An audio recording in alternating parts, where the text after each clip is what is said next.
Em nome do Pai, do Filho e do Espírito Santo. Amém. Vinde, Espírito Santo, e enchei os corações dos vossos fiéis, e acendei neles o fogo do vosso amor. Enviai o vosso Espírito, e tudo será criado, e renovareis a face da terra. Oremos. Ó Deus, que instruíste os corações dos vossos fiéis com a luz do Espírito Santo, fazei que apreciemos retamente todas as coisas, segundo o mesmo Espírito, e gozemos sempre da sua consolação por Cristo Senhor nosso. Amém. Santa Maria, Mãe de Deus, rogai por nós. Em nome do Pai, do Filho e do Espírito Santo. Amém. Olá, minhas irmãs, meus irmãos, tudo bem com vocês? Tudo bem, voltamos mais uma vez, mais uma semana para a nossa aula semanal da Crisma, não é? Nós vamos para o último artigo de fé do Creio em Deus Pai. Olha que alegria, né? Nós estamos desde o início do ano falando sobre o Creio em Deus Pai, né? Começamos lá em um Creio em Deus Pai, que a gente falou sobre Deus existe, e desde lá, com poucas falhas assim, né, nós viemos até aqui, né, 6 meses falando sobre o Creio em Deus Pai, e hoje nós chegamos no último artigo de fé, que é Creio na vida eterna. Queria dizer uma coisa importante, que é, caso você tenha alguma dúvida que extrapole o conteúdo da aula, sei lá, você escuta alguma coisa e tem dúvida, mas não é algo que está diretamente dito na aula, não tenha problema, não tenha vergonha de me perguntar ou de perguntar para o Jefferson. Se nós não soubermos, vamos procurar e encontrar a resposta e dar a resposta certa, tá bem? Às vezes nós falamos algumas coisas aqui e nós, obviamente, não conseguimos abranger todas as coisas, primeiramente porque não sabemos, segundo porque as aulas têm um limite do tema, né? Então, caso vocês tenham dúvidas, por favor, nos enviem, né? Mandem nos contatos no WhatsApp, para que nós possamos manter o contato, para que possamos tirar as dúvidas e tudo mais. Tá bem? Muito bem. Creio na vida eterna. É o 12º artigo do Creio em Deus Pai, né? Do nosso símbolo apostólico. Estamos no parágrafo 1020, né, 1020 do famoso Catecismo da Igreja Católica. Tá bem? Vamos lá. No parágrafo 1020 diz assim: o cristão que une sua morte à de Jesus vê a morte como um caminhar ao seu encontro, uma entrada na vida eterna. A igreja lhe diz com doce segurança essas palavras. Olha que bonito. O cristão que une a sua própria morte a Jesus, veja como tem para nós cristãos a morte é diferente, né? O povo por aí diz assim: para tudo se dá jeito, menos para a morte, né? Para nós cristãos, mesmo a morte tem jeito. Não porque nós não precisaremos enfrentá-la, nós precisaremos. Mas há um sentido para a morte, né? E não simplesmente um sentido humano, mas um sentido transcendental, né? Então escute isto que o catecismo põe na boca da igreja, né?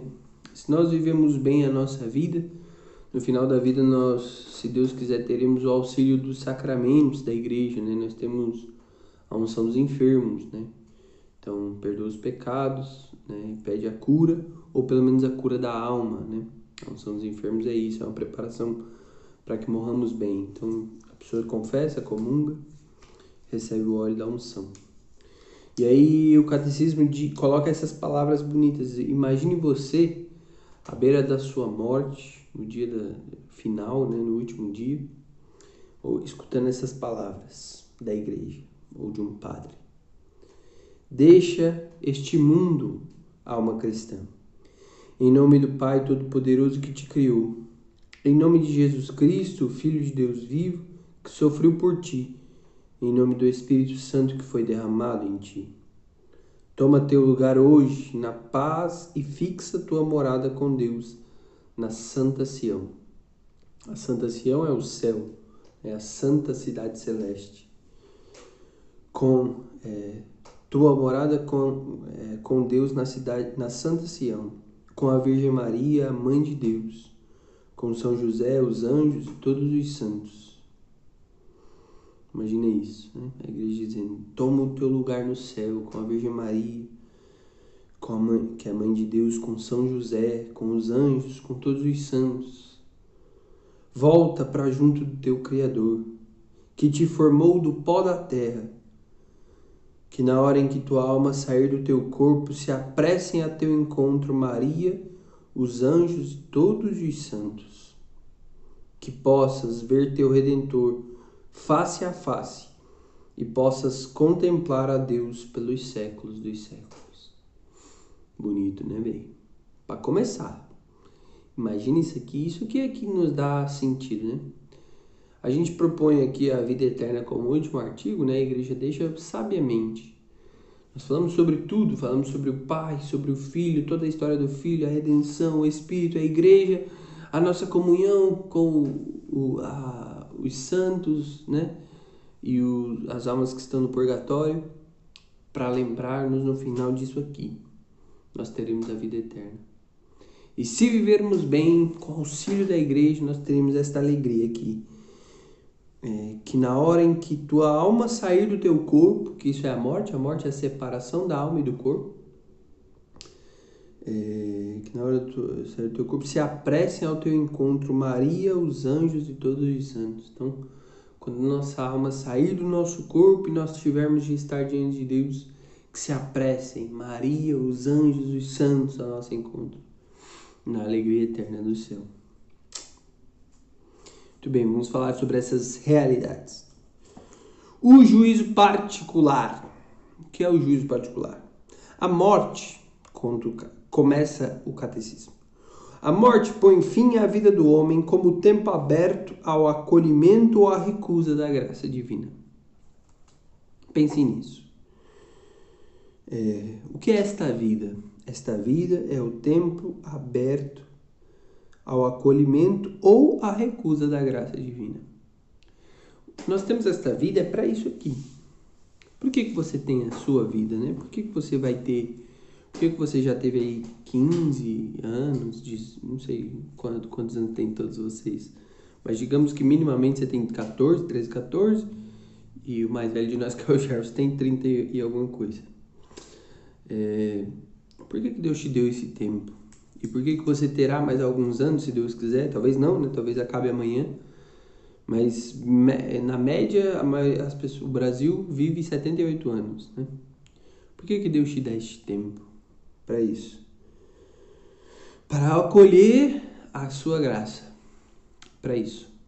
Deus, desde que você nasceu, desde que Ele te tirou do pó, no sentido de que você não existia, seu pai e sua mãe se uniram e Deus decidiu te fazer... Deus decidiu lhe dar vida e deu uma alma para você desde aquele momento. Ele preparou o céu para você. Né? Deus não nos fez para ir para o inferno. Deus nos fez por isso. Nos fez para chegarmos ao céu e Ele nos dá a graça. Nós já falamos sobre isso, que é a vida dele, a vida que Ele tem, a vida que Jesus pagou na cruz, Ele nos dá. E como Ele nos dá, Ele espera de nós que nós acolhamos esta graça. Deus está nos dando uma graça agora. Você, onde você está, Deus lhe dá uma graça agora. Você está vivendo? Está vivendo porque Deus está te dando a graça de viver e está te dando a chance de se converter, de escutar o chamado dele lá no fundo. Mas você e eu, nós podemos recusar, né? Então, este tempo é o tempo ou de acolhimento ou de recusa da graça divina. A morte põe fim a este tempo.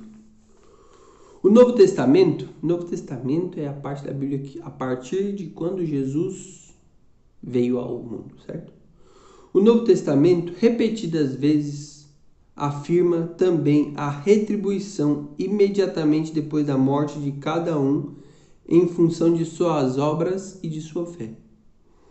Então, no Novo Testamento, existem algumas vezes que fala que depois da sua morte você vai receber um pagamento pelas suas obras. Definitivamente que escolher ou recusar a graça de Deus vai ter uma resposta assim que você morrer. Isso é importante por quê? Porque quando você pensa que no fim dos tempos nós ressuscitaremos, nós já falamos disso algumas vezes aqui, que no último dia os mortos ressuscitarão, né? A ressurreição da carne. Você pode ter a impressão de que nós morremos e ficamos esperando o dia do julgamento. Mas não é isso. Não é isso.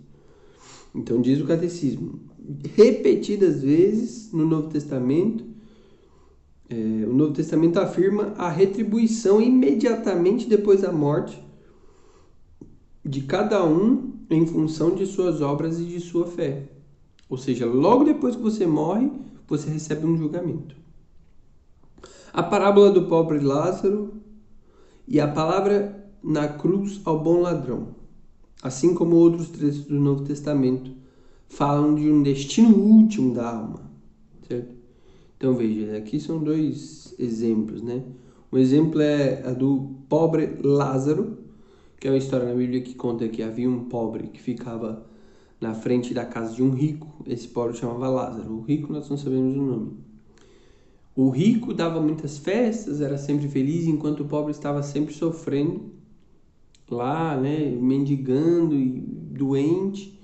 Mas quando eles morrem, a alma de Lázaro vai para o seio de Abraão, que é onde chamada mansão dos mortos, né? Onde os santos que nasceram e viveram e morreram antes de Jesus ficavam esperando a encarnação do Verbo. Enquanto o rico foi para o inferno, né? E ele sofre. E isso é antes de Jesus vir. Ele já está no inferno e o pobre Lázaro já está no seio de Abraão, né? Na mansão dos mortos. Ou seja, Jesus mesmo pregou dizendo que as pessoas morrem e logo depois já tem um julgamento. E outro exemplo é a palavra de Cristo na cruz ao bom ladrão. Nós falamos disso na última aula. E já falamos disso quando falamos da paixão de Nosso Senhor. Jesus na cruz, ao lado dele tem São Dimas. São Dimas diz para ele, lembra-te de mim quando entrares no teu reino. Jesus fala para ele, ainda hoje estarás comigo no paraíso. Veja, se Jesus diz que ainda hoje estarás comigo no paraíso, é porque ele mesmo antes de ressuscitar o corpo, a alma já teria um destino, né? Muito bem. Segue o catecismo, número 1022. Cada homem recebe em sua alma imortal a retribuição eterna a partir do momento da morte, num juízo particular, que coloca sua vida em relação à vida de Cristo, seja por meio de uma purificação, seja para entrar de imediato na felicidade do céu, seja para condenar-se de imediato, para sempre. E aí eles usam uma frase belíssima de São João da Cruz que diz, no entardecer da nossa vida, seremos julgados sobre o amor. Presta atenção, escuta isso. Juízo particular que coloca sua vida em relação à vida de Cristo. Veja, o que é a graça, lembra? A graça é a vida de Deus em nós. A vida que Jesus pagou com o seu sangue para nos dar. É a vida do próprio Deus em nós. É isso que nós recebemos quando somos batizados, é isso que recebemos quando comungamos, é isso que recebemos ainda mais forte do que no batismo, na crisma. Os sacramentos servem para isso, para nos dar a graça, é a vida de Deus, a vida que há lá no céu e dentro de Deus. A vida que há no Cristo, que Jesus tinha. Quando nós dizemos assim, eu sou o templo do Espírito Santo, eu estou falando que eu sou o templo da graça, certo? Esta vida é a vida de Deus, né? E ele diz aqui, quando nós morremos, a nossa vida é colocada em relação à vida de Cristo. Isso me deixou com muito medo. Porque você pensa que quando você morrer, sua alma irá para diante de Jesus e você verá como é a alma de Jesus. E a alma de Jesus é a alma do próprio Deus, né? É a alma do Deus encarnado. Quão santa é ela, quão bela é ela. E o quão feio somos nós. É por isso que no julgamento disse que a pessoa, ninguém é condenado ao inferno. Nós nos condenamos ao inferno. Primeiro pelas nossas escolhas aqui, mas porque alguém que viveu em pecado, alguém que recusou a Deus, na nossa alma, quando nós pecamos, nós odiamos a Deus, nós preferimos a nossa carne, nós preferimos o nosso pecado a Deus. Então a nossa alma vai criando ódio a Deus. Quando nós nos deparamos diante de Jesus, se nós estamos em pecado, a nossa alma odeia a Deus. Então é a nossa alma mesmo que se joga no inferno, porque não aguenta ficar diante de Jesus. Olha que loucura. Quando nós morrermos, nossa vida será colocada diante da vida de Cristo, né? Sua vida em relação à vida de Cristo. Se porém nós fomos puros, se nós correspondemos às graças que Deus nos deu, a nossa vida vai corresponder à graça de Deus, certo? A graça não é a vida de Jesus? Então, se a graça está em nós, quando nós estamos diante de Jesus, as vidas se encaixam. É a vida dele que está em mim, né? Aí vai ser alegria, né? Aí vai ser eterna. Que aí ele diz, seja por meio de uma purificação, que é o quê? Morri não em estado de pecado mortal, que é um pecado contra os 10 mandamentos, porque os pecados mortais todos são ódio a Deus. Mas se você e eu, nós morrermos, mas não morrermos com ódio a Deus, mas morrermos com algum resquício, com alguma coisa que ainda precisa ser purificada, né? Então nós teríamos que ir para o purgatório, nos purificar.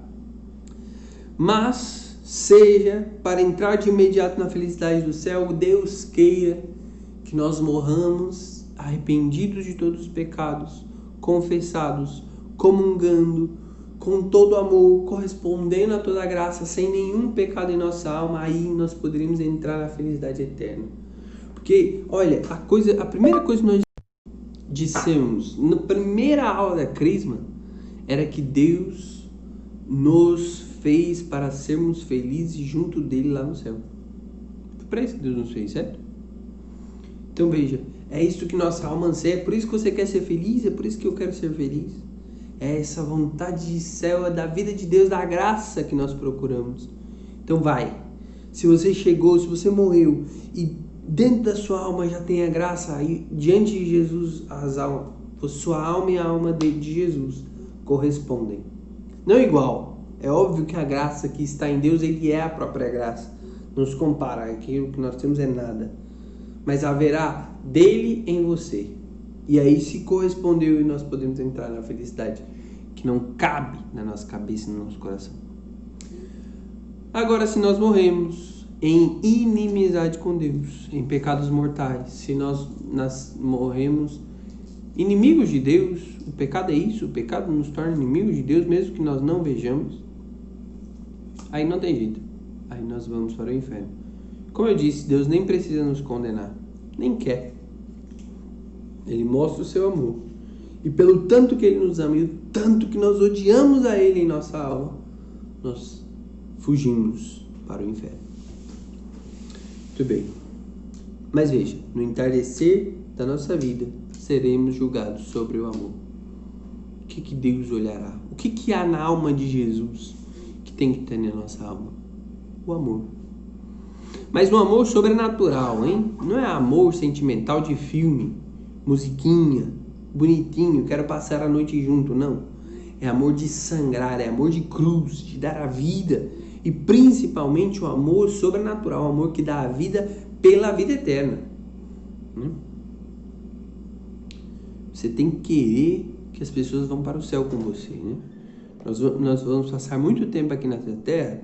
Sim, muito tempo. Nós vamos passar 100 anos aqui nessa terra. 120 se você for um Matusalém. Mas nós vamos passar a eternidade depois daqui.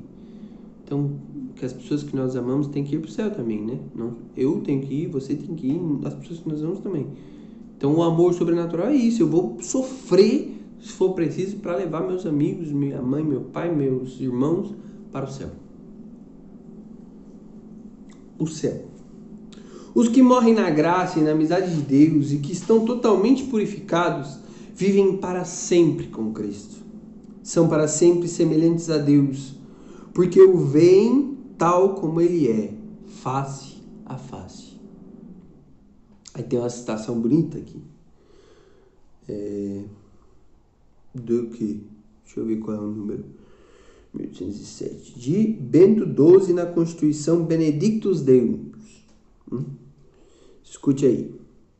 Com a nossa autoridade apostólica, definimos que, segundo a disposição geral de Deus, as almas de todos os santos mortos antes da paixão de Cristo e de todos os outros fiéis mortos depois, que receberam o santo batismo de Cristo, nos quais não houve nada a purificar quando morreram, aqueles que morreram e não tinham nada a purificar, ou ainda se houve ou há algo a purificar quando depois de sua morte tiverem acabado de fazê-lo, antes mesmo da ressurreição em seus corpos do juízo final, e isso desde a ascensão do Senhor e Salvador Jesus Cristo ao céu estiverem, estarão no céu, associados no reino dos céus. Desde a paixão e a morte de nosso Senhor Jesus Cristo, viram e veem a essência divina com uma visão intuitiva e até face a face, sem a mediação de nenhuma criatura. Que eu acabei me embaralhando aqui, mas os que morrem sem precisar se purificar, ou ainda se houve algo a purificar, quando depois de sua morte tiverem acabado de fazer. Ou seja, existem aqueles que morrem e não precisam purificar nada, esses vão para o céu. Existem aqueles que precisam purificar e vão para o purgatório. Mas depois de um tempo no purgatório, eles podem ter purificado tudo que precisavam. Então, os que não precisavam purificar e os que já purificaram, desde a paixão e a morte de nosso Senhor Jesus Cristo, viram e veem, estão vendo agora, a essência divina face a face, sem mediação de nenhuma criatura. Aqueles que morreram e estão no céu, eles estão vendo neste momento aquilo que nós mais desejamos sem saber. Que é belo como nenhuma praia no mundo é bela. Que é lindo como nenhuma praia no mundo, nenhuma floresta bela no mundo, nenhuma paisagem linda, nenhuma pintura bonita é bonito, como Deus é bonito, é belo. Que é verdadeiro, você já viu uma verdade que você fez, caraca, que coisa maluca, sabe? Imagine o quanto Deus é verdadeiro. Deus é verdadeiro, todas as coisas estão em volta dele. E Deus é bom, bom mesmo. Você já viu coisas boas, você já viu homens fazendo grandes feitos, mas nada se compara àquilo que nós vamos ver lá no céu, entendeu? E tem gente vendo agora. A alma dos justos, dos santos, Santo Antônio, São Francisco, São Padre Pio de Pietrelcina, Santa Teresinha estão lá no céu e eles veem a Deus face a face. E são felizes, plenamente felizes. Imagina isso aí, menino? Nossa! Essa vida perfeita, continua o catecismo, com a Santíssima Trindade, a Virgem Maria, os anjos, todos os bem-aventurados, é denominada céu. Realização das aspirações mais profundas do homem, estado de felicidade suprema e definitiva. A felicidade nessa terra, ela nunca é definitiva, ela é sempre passageira. Você tem momentos de grande felicidade, de euforia, e você tem momentos menos, né? Mesmo que você seja alguém muito maduro, imagine que com o tempo nós vamos nos tornando, essa felicidade vai se tornando algo mais constante, mas mesmo assim ela é sempre instável neste mundo, ela é sempre passageira. Lá no céu não, lá no céu é felicidade suprema, ou seja, acima de todas as felicidades dessa terra e perene, definitiva. Os eleitos, aqueles que chegarem lá, né, os eleitos no sentido de aqueles que foram santos, que corresponderam à graça de Deus, lá encontram sua verdadeira identidade, seu próprio nome. Esse é muito bonito. Quem é você? Você só encontra sua verdadeira felicidade, a sua verdadeira identidade em Deus. Por quê? Porque foi Deus quem planejou você. Deus é quem sabe quem você é. Deus é quem conhece a sua alma mais profundamente. Pecar, escuta isso. Pecar não é humano. As pessoas dizem assim, pecar é humano. Pecar não é humano. Não, pecar é desumano. Nós nascemos para amar. Nós nascemos para dar a nossa vida. Você e eu. Mas nós não damos, nós somos egoístas, nós somos irascíveis, nós somos orgulhosos, nós somos apegados às coisas dessa terra, avarentos, preguiçosos. Isso não é humano. Nós somos invejosos. Isso absolutamente não é humano, isso é coisa do demônio. O demônio colocou na nossa vida. Isso não é o que você é, isso é o que está aí. Isso são os seus erros, isso são as suas falhas, isso são as suas fraquezas, mas isso não é o que você é. Você é aquilo que está no coração de Deus. Eu não sou os meus erros. Esses erros acontecem infelizmente, porque sou fraco, porque não correspondo ao amor de Deus, porque sou atentado e fraquejo, mas eu não sou isso. Eu sou o santo que eu ainda não sou, o santo que eu ainda não virei, eu sou no coração de Deus. E isto é o que eu sou de verdade. Né? Então, por que eu estou dizendo isso? Porque lá no céu eu vou me conhecer como eu sou conhecido, eu vou conhecer a Deus como Ele é conhecido, ou seja, eu vou ver como Deus me vê. Então eu vou descobrir quem eu sou de verdade. Olha que bonito.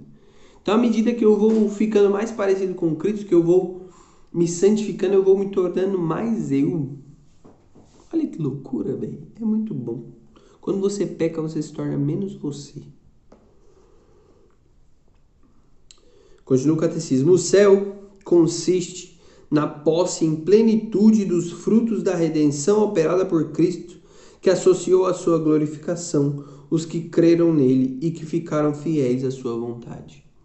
Então, lá nós temos posse em plenitude dos frutos da redenção de Cristo. A redenção de Cristo é paixão, morte e ressurreição. Jesus pagou os nossos pecados e nos deu uma graça enorme. Lá no céu, nós temos a posse em plenitude. Então, nós temos toda a graça que Ele nos comprou. Né? Jesus associou a sua glorificação, que é o céu, aquilo que Ele tem, nós teremos também, não igual, mas teremos também em parte, aos que crerem nele e ficarem fiéis à sua vontade. Então não basta crer. Crer já é alguma coisa. Tem muitos que não creem. Mas não basta crer que Deus é verdadeiro, não basta crer de que eu devo comprometer a minha vida. Mas tenho que ficar fiel à vontade de Deus. Por isso que nós rezamos, por isso que lutamos, por isso que nós pedimos. Para que Deus nos ajude a nos manter fiéis até o fim. Em razão de sua transcendência, Deus só poderá ser visto tal como é quando Ele mesmo abrir seu mistério à contemplação direta do homem e o capacitar para tanto. Essa é chamada pela Igreja de visão beatífica. Veja, você não é capaz, e eu também não sou capaz, de entender a Deus.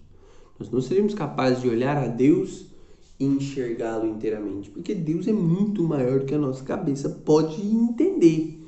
Veja, o universo inteiro, com todas as suas galáxias, estrelas enormes, e todos os mínimos detalhes dos átomos, dos nêutrons, dos elétrons, tudo isso é menor do que Deus. Por quê? Porque tudo isso está no coração de Deus. É Deus que sustenta essas coisas. Então Deus é ainda maior do que todas essas coisas. Cada um desses detalhes que existem por causa de Deus. Então Deus é inteiro. É absolutamente impossível que nós o entendamos e o vejamos. Então como isso acontecerá na vida eterna? Porque é Deus, né? Deus mesmo abre seu mistério à contemplação direta do homem. É Ele quem nos dá a capacidade para vê-lo, senão não seríamos capazes. Então, como nós podemos vê-lo? Através de uma coisa que nós chamamos de visão beatífica. Deus dá a capacidade do homem de ver a Ele do jeito que Ele se vê. Isso é absurdo. Na nossa cabeça seria impossível. Com a nossa alma, na cabeça eu estou falando figurativamente, não é a cabeça mesmo, é a alma, né? Essas coisas estão guardadas na alma. Na glória dos céus, bem-aventurados continuam a cumprir com alegria a vontade de Deus em relação aos homens e à criação inteira. Então veja, no céu nós não paramos, nós não morremos, não ficamos num stand-by. Não, lá nós continuamos com alegria a cumprir a vontade de Deus. Deus sempre tem vontade sobre nós. Ele tem vontade aqui, mas não para. Quando morremos, Deus ainda tem uma vontade sobre você. Para quê? Para cooperar em duas coisas. Cooperar em relação aos outros homens e à criação. Interessante isso, né? Aos outros homens, que nós já falamos na última aula da comunhão dos santos. Então, os santos intercedem por nós, os santos só rezam por nós, aqueles que estão no céu. Então, Deus quer isso, Deus tem uma vontade. Quando eu morrer e estiver no céu, Santa Teresinha dizia isso: passarei o meu céu fazendo chover flores sobre a terra. No sentido de que no céu ela faria bem rezando pelas almas, pelas pessoas. Então as pessoas recebem graças aqui na terra, porque Santa Teresinha está rezando lá no céu. Deus, quando nós morrermos, se nós estivermos em santidade, Deus quererá que eu e você rezemos pelos outros que estiverem aqui. Graças a Deus. Mas também em relação à criação. Isso é interessante, né? Como se nós pudéssemos, com a nossa oração, lá no céu, pedir que não só as pessoas, mas as coisas acontecessem. De modo que, às vezes, Deus precisa agir não só nas pessoas, nas almas, mas às vezes Ele tem que agir na natureza. Então, às vezes, a pessoa está pedindo... Às vezes, por exemplo, você precisa de uma cura ou de uma libertação. Imagine assim, eu estou indo viajar e eu rezo a Nossa Senhora, Mãe, protege a minha viagem. E aí imagina que pudesse acontecer um desastre natural. Meu carro estava passando e vem uma enxurrada e cobre o carro e mata todo mundo. Mas Nossa Senhora reza e os elementos da natureza, a água, Deus intervém e a água não sobe e eu consigo me livrar. Então veja, Ele não mexeu nas pessoas, mas mexeu nas coisas, na criação. Então, quando nós morrermos, Deus quererá que nós rezemos até mesmo para modificar coisas na criação. Isso é belíssimo, né? Nós podemos estar recebendo graças e graças. Nós estamos recebendo graças e graças que nós não vemos, né? Talvez esta internet funcionando seja uma graça de um santo que está rezando por mim, que precisa que essa graça chegue até você. Talvez essa luz não esteja queimada, porque Deus quer falar conosco e aí tem alguém lá no céu rezando para que isso dê certo. Seja agradecido. Agradeça a Deus, ao seu anjo da guarda. Eles estão lutando por nós. Muito bem. Falamos do céu. Agora, a purificação final ou purgatório. Os que morrem na graça e na amizade de Deus, mas não estão completamente purificados, passam após sua morte por uma purificação, a fim de obter a santidade necessária. A Igreja denomina purgatório, que é completamente diferente do castigo dos condenados. Já falamos sobre isso na última aula. E falamos aqui também já. A pessoa morre, mas ela ainda precisa se purificar de alguns pecados. Isso é importante dizer. Todo pecado, ele atrai sobre nós três coisas: uma culpa eterna, uma culpa temporal e uma pena temporal e uma pena eterna. Certo? 4 coisas. Culpa, pena e pena. Culpa temporal, pena temporal. Culpa eterna, pena eterna. Quando nós pecamos, nós temos uma culpa eterna. Nós fizemos algo atroz, absurdo. Nós traímos aquele que nos criou. E isso traz sobre nós uma pena. Pena é quando você comete um crime, você cumpre uma pena, né? Quando um filho faz malcriação, ele recebe uma penalidade, né? Então nós temos uma pena eterna. Qual é a pena eterna dos pecados? O inferno. Você vai para o inferno porque você errou feio, errou eternamente, fez um erro infinito. Mas também existe uma culpa temporal e uma pena temporal. Então quando nós pecamos, nós também temos que sofrer aqui na terra. Por quê? Porque nós temos que sofrer no corpo também. Aqui nessa terra tem que ter justiça, Deus é justo. Então quando nós pecamos, nós temos que sofrer para pagar os nossos pecados. Por isso que, por exemplo, a pessoa pessoas que demoram a morrer, que sofrem, doentes, elas podem estar pagando pelos seus pecados. Isso é bom ou é ruim? Isso é ótimo, porque sofrer nessa terra é menos doloroso do que sofrer no purgatório. a alma sofre muito mais. Então, se você morreu, mas você não pagou tudo que tinha para pagar nessa terra, veja, não são as penas eternas. A pena eterna é o inferno. Jesus nos salvou do inferno pela cruz e nós recebemos a graça que Jesus nos deu através dos sacramentos. Então, se você morrer em pecado mortal, sem confessar, sem se arrepender e confessar, você vai para o inferno. Ponto. Pena eterna. Agora, se você pecou, se arrependeu e confessou, então a pena eterna foi apagada pelo sangue de Jesus. Mas você ainda tem uma pena temporal, você tinha que sofrer nessa terra. Então, o que a gente faz? Ou a gente pede indulgência, que eu não vou explicar o que é agora, mas é um perdão das penas temporais que a igreja pode dar. Ou você faz penitência, você sofre mesmo as consequências da sua vida e ainda nessa terra vai pagando os pecados que você tinha que pagar. Agora, se você morre sem ter pago tudo que precisava, então o que acontece? Acontece que você tem que pagar na vida eterna, lá durante um período, não é eternamente, mas é fora desta terra, né? Lá é o purgatório, que é um lugar de sofrimento mesmo, né? Tem histórias de santos que dizem que a dor do purgatório é tão grande que as dores deste mundo pareceriam que estão pintadas num quadro. Ele diz assim, o fogo do purgatório é tão doloroso que um fogo nessa terra parecia pintado num quadro. Agora imagine assim, se você entra no fogo, dói ou não dói? Você pegando fogo numa fogueira, vai doer muito. Agora imagine que essa dor seja tão pequena que parece que nem existe perto da dor que é o purgatório. É enorme. Mas que é totalmente diferente do castigo dos condenados. O castigo dos condenados é o inferno. Por que é diferente? Porque tem esperança. Quem vai para o purgatório tem uma certeza. Uma hora o purgatório acaba e ele vai para o céu. Certo? Quem vai para o purgatório vai para o céu. O purgatório é temporário, sempre. Muito bem. Aí o catecismo vai citar uma passagem que mostra que o purgatório pode existir. Que é a passagem de Mateus 12:32, que afirma: a blasfêmia contra o Espírito Santo não será perdoada nem neste mundo, nem no mundo que há de vir. Jesus foi quem disse isso. As blasfêmias contra o Espírito Santo não serão perdoadas nem nesse mundo, nem no mundo que há de vir, ou seja, na vida depois da morte.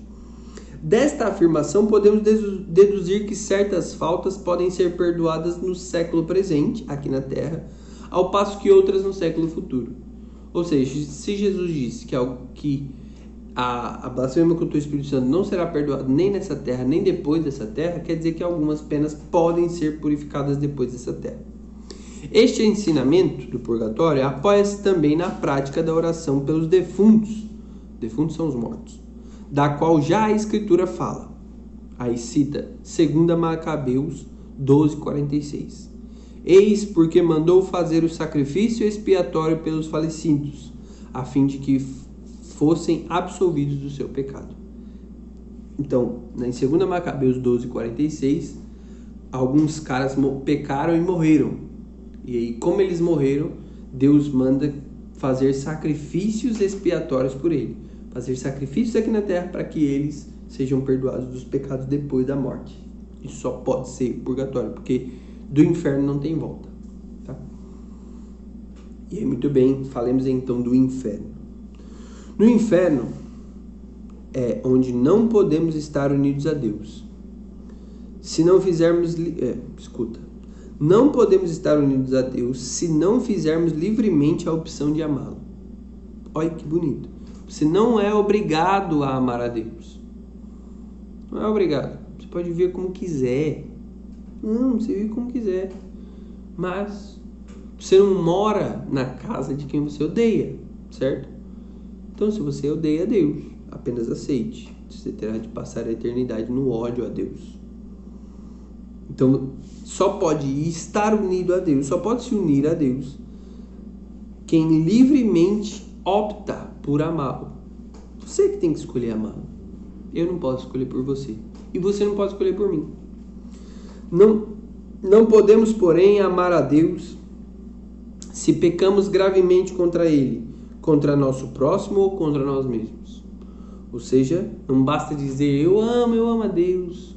Se nós pecamos gravemente, que são os 10 mandamentos, contra ele, contra Deus, contra o nosso próximo ou contra nós mesmos. Quem peca não pode amar a Deus. Quem peca gravemente não está amando a Deus. Morrer em pecado mortal, estou lendo o catecismo, hein? Sem ter se arrependido dele, sem acolher o amor misericordioso de Deus, significa ficar separado do Todo-Poderoso para sempre. Veja que absurdo. Morrer em pecado mortal, pecamos mortalmente, traímos a Deus, sem ter se arrependido, então pecamos e não nos arrependemos. E sem acolher o amor misericordioso de Deus, além da gente não se arrepender, da gente não querer, Deus está lá oferecendo o amor misericordioso dele, dizendo: eu te perdoo, só peça perdão, volte para mim. E nós recusamos. Significa ficar separado do Todo-Poderoso, de Deus para sempre, por nossa própria opção livre. Você nunca e eu nunca poderei justificar o pecado. Eu não escolhi a Deus porque era difícil para mim, porque o mundo era muito mau, porque o demônio me tentou, porque eu era muito fraco. Não, isso tudo é desculpa. Deus deu os meios e mesmo assim nós não quisemos.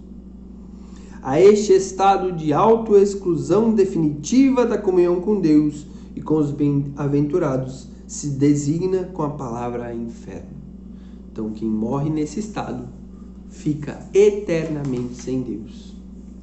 Jesus fala muitas vezes da geena, é o inferno. Fogo que não se apaga, reservado aos que recusam até o fim da sua vida crer e converter-se, e no qual se pode perder ao mesmo tempo a alma e o corpo. Lembra?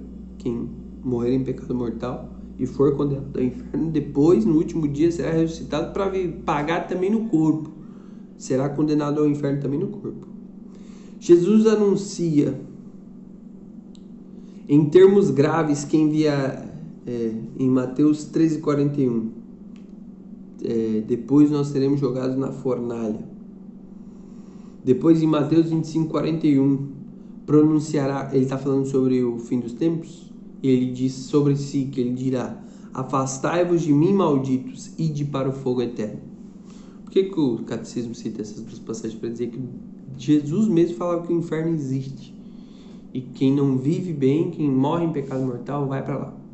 Isso serve para, se um dia você escutar alguém dizer que o inferno não existe, é mentira. A não ser que você ache que Jesus mente. Jesus não mente, é Deus. O ensinamento da igreja afirma a existência e a eternidade do inferno. Eternidade, nunca passará.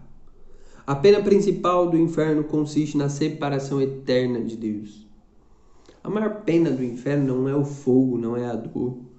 É a separação de Deus. É saber que nós não temos mais esperança, que não há mais felicidade neste peito e não há mais chance de voltar. O único em quem o homem pode ter a vida e a felicidade para as quais foi criado e as quais aspira. Vida e felicidade. Nós aspiramos e fomos criados para isso. Nós fomos criados para a vida e felicidade eterna de Deus. E nós aspiramos, nós queremos chegar lá. Mas no inferno não há mais esperança. Os ensinamentos da igreja acerca do inferno são um chamado à responsabilidade com a qual o homem deve usar sua liberdade em vista do seu destino eterno. Olha que loucura. Você é livre, minha irmã. Você é livre, meu irmão. Você pode fazer o que quiser. Deus te deu livre arbítrio. Mas há um chamado. Quando nós falamos sobre inferno, isso automaticamente te põe numa responsabilidade. Você quer fazer? Faça, mas saiba as consequências. Você quer fazer? Tá tudo bem, faça o que você bem quiser. Mas seja responsável pensando na eternidade. Porque você pode ser responsável pensando só aqui, né? Fazer isso aqui, tudo bem, as pessoas não vão saber, depois eu dou uma ajeitada e já era. Mas será que quando a eternidade, quando sua vida for posta diante da vida de Cristo, será que se isso te condenar ao inferno vai valer a pena? Diz uma passagem: do que vale o homem ganhar o mundo inteiro se vir a perder a vida eterna. Deus não predestina ninguém para o inferno. Para isso é preciso uma aversão voluntária a Deus, o pecado mortal e a persistência nela até o fim. Veja, não basta que você peque mortalmente, que peque contra os mandamentos, mas você precisa persistir em não se arrepender, não mudar de vida até o fim.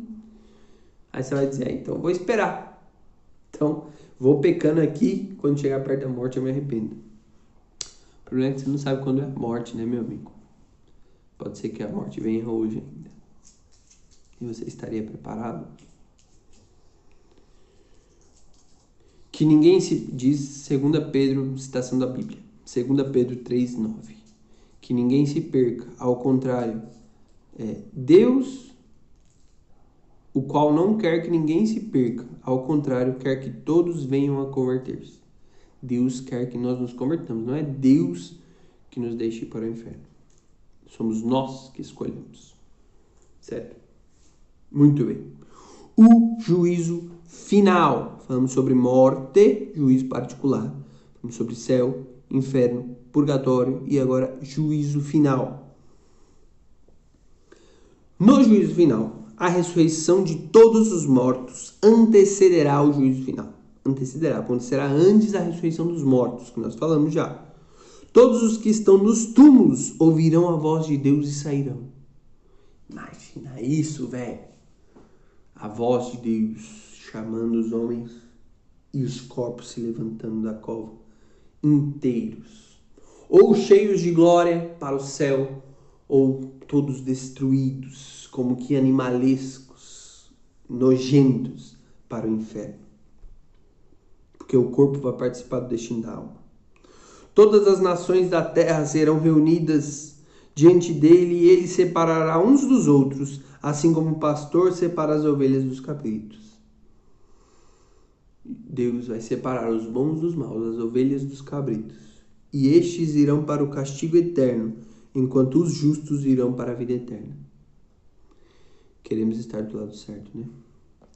Diante de Cristo, que é a verdade, o juízo final há de revelar até as últimas consequências do que alguém tiver feito de bem ou deixado de fazer durante sua vida terrestre.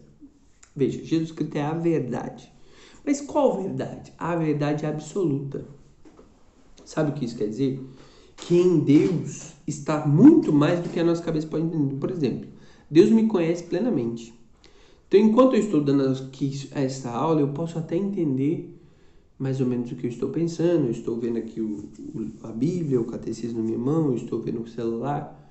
Mas Deus está vendo a minha alma, todas as minhas intenções, tudo aquilo que eu tenho de virtude ou de fraqueza. Deus está vendo por que eu estou fazendo, quais os sentidos. E Deus também está vendo as consequências, que eu não estou vendo. Então Deus também está vendo neste momento você assistindo a aula do outro lado e está vendo como você está assistindo.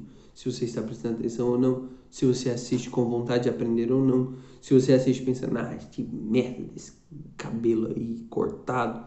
Esse moleque chato, essa parede amarela. Essa história de crisma online.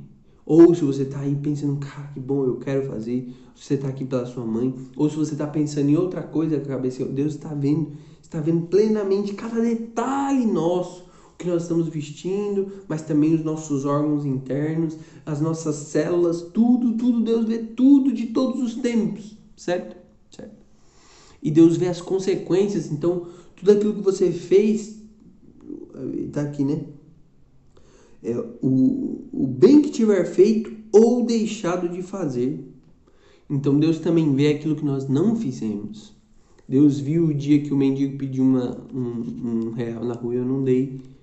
E sabe o porquê eu não dei? Que eu não dei desconfiando do mendigo. Este cara vai beber. Eu não dei com a desculpa interna de que eu tenho pouco dinheiro, eu sou pobre também. Deus viu o dia que eu não abracei o meu pai, que eu não abracei minha mãe, que eu não ajudei a lavar a louça. Deus viu.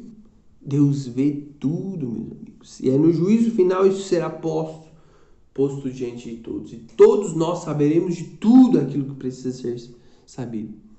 Então nós saberemos as nossas ações, por que elas aconteceram e quais as suas consequências e a falta delas, o que aconteceu e suas consequências. Saberemos de tudo e aí toda a justiça estará pronta, porque saberemos de tudo. Quando coloquei meus pobrezinhos, diz Deus, né? Está na boca de Deus isso. no catecismo, mas na boca de Deus. Quando coloquei meus pobrezinhos na terra, os constituí meus tesoureiros para recolher vossas boas obras em meu tesouro. Vós, porém, ele está dizendo aos condenados, nada depositastes em minhas mãos. Razão porque nada possuí junto a mim. Olha que bonito. Ele fala dos pobrezinhos na terra. Os pobrezinhos são aquelas pessoas que estão à sua volta, o seu próximo. Pode ser sua família, pode ser o mendigo na rua, pode ser os caras que trabalham e estudam com você. Eles estão aqui como tesoureiros para recolher as vossas boas obras. Então, quando eu faço bem a uma pessoa, eu faço ao Cristo, né?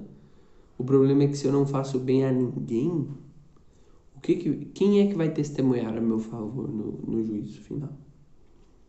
Deus viu. Só o Pai conhece Mas veja, ele viu o mal, mas ele viu o bem. Ele viu o bem que você fez e viu o bem que você não fez. Então, quando você fez o bem, mesmo que seja escondido, o dia que você deu um copo d'água para um cara que estava com sede, ninguém viu, ninguém soube. Às vezes o cara jogou até água na sua cara. Ali Deus viu aquilo também. Tá muito bem. Só o Pai conhece a hora e o dia desse juízo. Nós não sabemos quando será. Ele pronunciará então sua palavra definitiva sobre a história. Isso é interessantíssimo. No fim dos tempos, Deus poderá dizer plenamente o que foi a história do homem, mesmo que nós não entendamos. A gente não entende o porquê que a gente fez todas as coisas que fez e as consequências disso no mundo, e a gente não entende o porquê que tal país existiu, tal país deixou de existir, por que tal país ganhou tal guerra, por que tal país perdeu. Por que todas essas coisas aconteceram? Mas existe uma palavra, porque Deus está vendo tudo e sabe de tudo amorosamente. Ele dará uma última palavra sobre a história. Conheceremos então o sentido último de toda a obra da criação e de toda a economia da salvação. O juízo final revelará que a justiça de Deus triunfa de todas as injustiças cometidas por suas criaturas e que seu amor é mais forte do que a morte. Isso é belíssimo. O juízo final revelará que a justiça de Deus triunfa de todas as injustiças cometidas por suas criaturas. Não importa o quanto nós fomos ruins e traidores, a justiça de Deus superará todas as nossas injustiças. E seu amor, o amor de Deus é mais forte do que a morte. Então, mesmo quando nós morremos, não nos separaremos do amor de Deus. A esperança dos céus novos e da terra nova. O reino de Deus chegará à sua plenitude. Os justos reinarão para sempre com Cristo glorificado em corpo e alma, e o próprio universo será renovado. Nós já falamos sobre isso. No juízo final, quando nós nos unirmos plenamente a Deus, se Deus quiser, estaremos entre aqueles que morreram e estarão eternamente no céu. E aí os nossos corpos se unirão com Deus e aí toda a criação será transformada. O planeta, os planetas, as estrelas, os satélites, tudo, os satélites naturais. As estrelas, as galáxias, todas serão transformadas e cheias de Deus como nós estaremos cheios de Deus. Neste universo novo, a Jerusalém celeste, o céu, o povo de Deus, Deus terá sua morada entre os homens. Ele enxugará toda a lágrima dos seus olhos. A morte não existirá mais e não haverá mais luto, nem grito, nem dor, porque as coisas anteriores passaram. A partir daí, meu amigo, é alegria. Ele enxugará toda a lágrima. Vale a pena sofrer por Deus. No dia final serão enxugadas nossas lágrimas. E aí não haverá mais dor e nem ranger de dentes. Será a realização última da unidade do gênero humano. Então o mundo todo, todos os homens de todos os tempos, em todos os lugares que amaram a Deus, estarão unidos nele.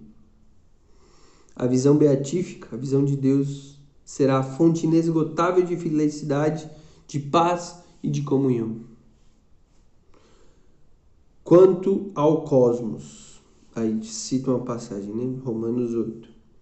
De fato, toda a criação espera ansiosamente a revelação dos filhos de Deus. Também a própria criação espera ser libertada da escravidão, da corrupção. Com efeito, sabemos que toda a criação até o presente está gemendo como que em dores de parto, e não somente ela, mas também nós, que temos as primícias do Espírito, gememos em nosso íntimo, esperando a condição filial, a redenção do nosso corpo. Então, Nós estamos esperando o dia que nós poderemos nos unir a Deus, mas também a criação. Esse mundo é bonito, é belo, mas ele não é como deveria ser. Porque nós pecamos e a própria criação sofre quando nós pecamos. Não é perfeita como deveria ser, mas ela será. No dia do juízo final, nós nos iremos a Deus e a própria criação será transformada e cheia de Deus. O universo visível também está participando da sua glorificação em Cristo ressuscitado. Então, mesmo a criação toda será glorificada. Nela reinará a justiça e sua felicidade irá satisfazer e superar todos os desejos de paz que sobem aos corações dos homens. Então é no juízo final, em que nós encontraremos a paz que supera todos os nossos desejos de paz. Esta é a verdadeira paz, a paz que Cristo nos dá. Paz não vem da ONU, paz não vem das leis, paz vem dos homens que amam a Deus. Esta é a verdadeira paz. A expectativa de uma terra nova deve impulsionar em solicitude pelo aprimoramento desta, para prefigurar o mundo novo. Porque você pode dizer assim, já que o mundo vai ser mudado lá no fim dos tempos, então eu não vou querer justiça social agora, eu não quero que mude as coisas, eu não quero que as coisas sejam boas aqui, porque depois vai ter o céu. Não, diz o catecismo. Pelo contrário, nós devemos lutar ainda mais e mais para que esta terra desde já se pareça ao máximo com aquilo que será no dia do juízo final, quando nós estivermos unidos a Deus. Com efeito, depois que propagarmos na terra, no Espírito do Senhor e por sua ordem, os valores da dignidade humana, da comunidade fraterna e da liberdade, todos estes bons frutos da natureza e do nosso trabalho, nós os encontraremos novamente. Nós vamos receber todas essas coisas e entregá-las a Deus, contudo limpos de toda impureza, iluminados e transfigurados. Então nós vamos lutar para que esta terra seja um lugar justo e melhor. Daremos tudo aqui, ensinaremos a dignidade humana, a comunidade fraterna e a liberdade. Todos estes bons frutos da natureza, mas nós receberemos muito mais. O que é liberdade hoje que nós defendemos será ainda mais livre em Deus. Aquilo que nós temos como fraternidade, quando nós nos amaremos muito mais em Deus. Aquilo que nós achamos que nós somos dignos, os homens são dignos, nós temos que lutar para que a vida humana seja respeitada, mas aquilo que está no céu não tem precedentes. Tá certo? Então, muito bem, é isso. Assim, provavelmente nós teremos mais uma aula sobre a vida eterna.